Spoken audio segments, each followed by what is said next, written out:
Hello, this is your girl Pam with Pam's Hair Expo. I know how annoying it can be when a person is doing a tutorial and they talk for 2, 3, 4, 5 minutes. So what we're gonna do is go ahead and jump right into it. This is the quickest way for you to make a face mask at home. So what you do is you get your scarf or you get your bandana and you lay it down flat. And what you're going to do is fold it. Once you fold it like this, then you're going to fold it one more time, like that. Smooth it on out. Then what you're going to do is you're going to take your scrunchies. Now, I have scrunchies. You can use rubber bands, but rubber bands are so uncomfortable. So what I have at the house is the scrunchies. So what we're going to do is we're going to pick up one side. We're going to put the scrunchie right about there. And what we're going to do is pick up the other side. And we're going to place the scrunchie right about here.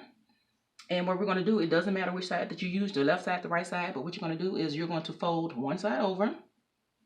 And when you fold that one side over, you're going to have a little flap right here. So what you do is open up the little flap and you fold the other side. But when you fold the other side, what you do is you tuck it inside the little flap. Once you tuck it inside the flap, then you have your mask. Voila.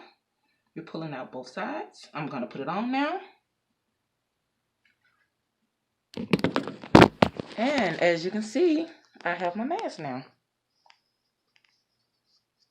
It was quick, it was easy, and it is super duper comfortable. So this is a quick way to make a mask, you guys. I love you. Like, share, and subscribe, and peace.